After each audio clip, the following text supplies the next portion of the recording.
Em mais de 8 horas de julgamento, os desembargadores do Tribunal Regional Federal de Porto Alegre citaram várias provas colhidas na ação em que Lula foi acusado de corrupção. O tom dos votos foi parecido e levou em conta o material analisado na primeira instância. O relator João Pedro Gebran Neto levou quase 3 horas para concluir o voto. Entre as provas citadas por ele está o depoimento do ex-presidente da OAS, Léo Pinheiro, que disse ter se encontrado com Lula em Guarujá para falar da reforma no triplex. Gebran citou as mensagens do celular de Léo Pinheiro se referindo ao projeto do chefe e da madame, que seriam Lula e Dona Marisa Letícia. O desembargador também mencionou os depoimentos de funcionários de empresas contratadas para a reforma no imóvel e também de funcionários do edifício Solares sobre as visitas da família de Lula. E comentou sobre os documentos rasurados sobre o imóvel encontrados na casa de Lula em São Bernardo do Campo e na sede da Bancop.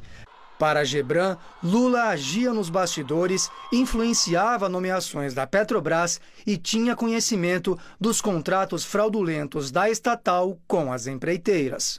Crimes dessa espécie não passam recibo. Em regra, os valores de propina passam ao largo da contabilidade oficial. Além disso, a corrupção não ocorre somente com recursos ilícitos. Na sequência, foi a vez de Leandro Paulsen, presidente da 8ª turma e revisor do processo. Paulsen seguiu a mesma linha de raciocínio do relator. Destacou as declarações de executivos e funcionários da OAS e de empresas envolvidas na reforma. Paulsen deu destaque para a presença do filho de Lula, Fábio, nas visitas ao imóvel e na troca de conversas para falar das obras. Luiz Inácio agiu pessoalmente para tanto, bancando quedas de braço com o Conselho da Petrobras, forte na condição de presidente da República, e foi muito oportuna a transcrição trazida pelo relator, mais uma vez refiro, em que ameaçou substituir os próprios conselheiros caso não fosse confirmada a indicação.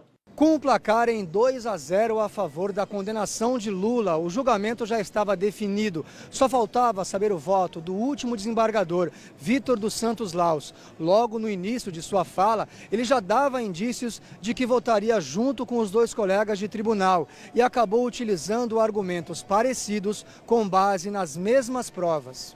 Laus também citou o depoimento de Léo Pinheiro e de Agenor Franklin, ambos da OAS, e de funcionários da Petrobras, e retomou o assunto das mensagens de celular para tratar da reforma no imóvel. O desembargador mencionou as provas documentais a respeito da adesão de Lula e Dona Marisa das cotas para financiamento do empreendimento e citou que Lula perdeu o rumo durante o mandato. Ele passou a confundir as suas atribuições de primeiro mandatário desse país, talvez com aquelas que no passado lhe conferiam a presidência da agremiação partidária. Apesar de terem usado diversas provas nos argumentos, alguns analistas dizem que os desembargadores evitaram entrar em questões jurídicas polêmicas sobre os fatos e que isso pode levar a mais contestações da defesa. Os advogados de Lula ainda podem recorrer ao próprio TRF4, além de acionar o Superior Tribunal de Justiça e o Supremo Tribunal Federal. Mas, após o julgamento dos embargos declaratórios em Porto Alegre, uma ordem de execução da pena já poderá ser expedida e Lula poderia ser preso mesmo com eventuais recursos em andamento. Só que se a defesa conseguir algum resultado favorável antes, é possível que o imediato cumprimento da pena seja suspenso. Quai, seu app de vídeos curtos.